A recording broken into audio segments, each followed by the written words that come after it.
अस्सलाम वालेकुम दोस्तों, बाबर आजम और शाहीन शाह अफरीदी एक बहुत बड़ी मुश्किल का शिकार हो चुके हैं और पाकिस्तान क्रिकेट बोर्ड ने इनको सेंट्रल कॉन्ट्रैक्ट देने से एक किस्म का इनकार कर दिया है। अभी तक इनको सेंट्रल कॉन्ट्रैक्ट जो जिनके ऊपर इन्होंने सिग्नेचर किए थे, जो बाबर आजम ने B+C कैटेगरी को चूज किया था, तो उसकी अभी तक तस्दीक नहीं की पाकिस्तान क्रिकेट बोर्ड ने और उनको पेंडिंग कर दिया है। अब इस पेंडिंग के पीछे रीजन क्या है, क्यों इनके उस सेंट्रल कॉन्ट्रैक्ट को एक्सेप्ट नहीं किया जा रहा,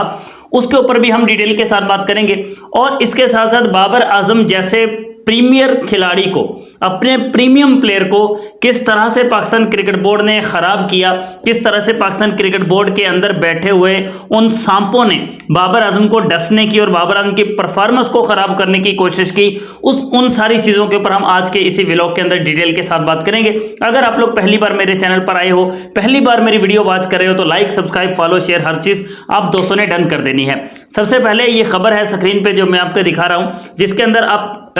वाज़े तौर पे देख सकते हो कि जिसके अंदर ये लिखा हुआ है कि शाहीन शाह अफरीदी और बाबर आजम जो है वो बहुत बड़ी मुश्किल से गुजर रहे हैं। इस वक्त बहुत बड़ी प्रॉब्लम क्रिएट जो है वो हो चुकी है, ट्रबल में आ चुके हैं कि बाबर और शाहीन शाह अफरीदी जो उनके सेंट्रल कॉन्ट्रैक्ट्स जो हैं उनको अभी भी होल्ड पे रखा हुआ है पाकिस्तान क्रिकेट बोर्ड ने और वो उनको एक्सेप्ट नहीं कर रहे हैं due to their non participation in domestic first class matches. ये सलीम खालिक साहब जो सहाफ़ी हैं, सलीम खालिक साहब की ये रिपोर्ट है, उन्होंने ट्वीट डाला है जिसके अंदर उन्होंने ये लिखा है कि मतलब सलीम खालिक साहब के थ्रू से, उनके रिसोर्सेज से ये खबर आई है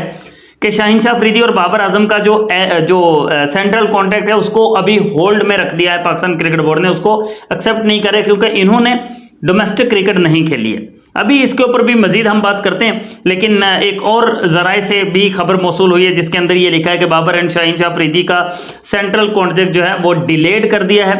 ताखीर का शिकार है और उनकी जो पार्टिसिपेशन है डोमेस्टिक क्रिकेट के अंदर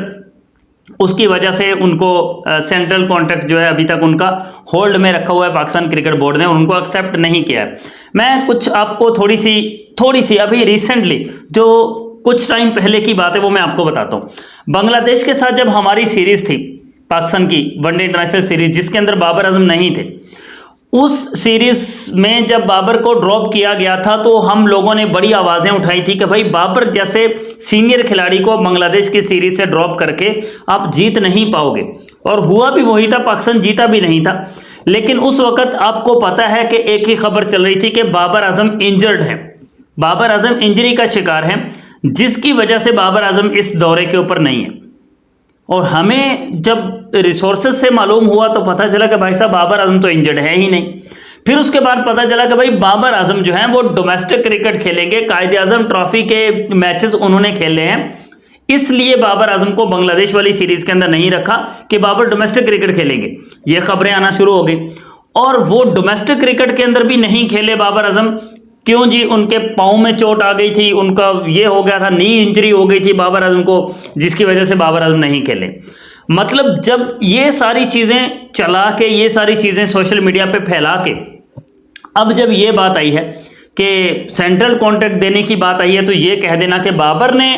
डोमेस्टिक क्रिकेट नहीं खेली, ये थोड़ा सा अनफेयर लगता है, थोड़ा अनफेयर दिखाई देता है कि यार एक वो बंदा जिसको आपने बांग्लादेश वाली सीरीज के अंदर भी नहीं रखा,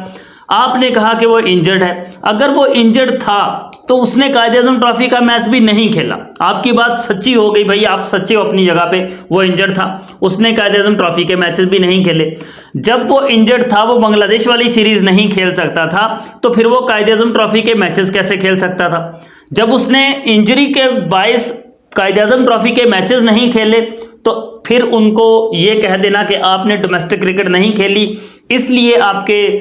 सेंट्रल कॉन्ट्रैक्ट्स को हम होल्ड पे रख रहे हैं, तो ये बात हजम नहीं हो रही है। ये है सबसे बड़ी प्रॉब्लम, ये बात हजम नहीं होती है कि भाई दोनों साइडों पे आप चल रहे हो, एक तरफ बाबर इंजर्ड है, एक तरफ वो बांग्लादेश की सीरीज भी मिस कर रहा है, और इंजरी के बायस वो कायदे आजम ट्रॉफी कैसे खेल ले। तो मतलब ये सारी चीजें मिक्सचर करके आप अपने एक प्रीमियम प्लेयर को, जिस तरह से बाकी कंट्रीज के खिलाड़ी हैं ना, उनके जो प्रीमियम प्लेयर्स हैं,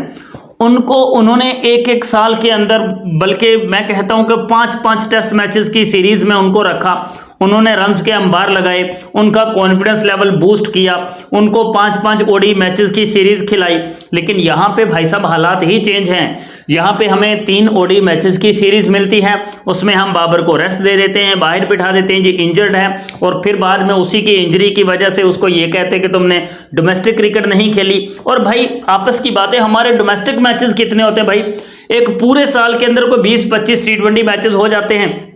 उसको हम कह रहे हैं कि भाई हम डोमेस्टिक क्रिकेट खेल रहे हैं। तो भाई डोमेस्टिक ये नहीं है, डोमेस्टिक वो है जो इंडिया में चल रही है। रणजी ट्रॉफी चलती है, वहां पे सारा साल ट्रॉफियां चलती ही रहती हैं, वो है डोमेस्टिक क्रिकेट, जिसमें प्लेयर्स को प्रॉपर चांस मिलते हैं, पूरा साल वो क्रिकेट खेलते हैं। इसको हम कैसे डोमेस्टिक कहें कि जो साल में 20-25 T20 मैचेस और साल में कोई 10-15 कायद-ए-आज़म ट्रॉफी के मैचेस हो गए तो बस ये डोमेस्टिक हो गई है। तो थोड़ा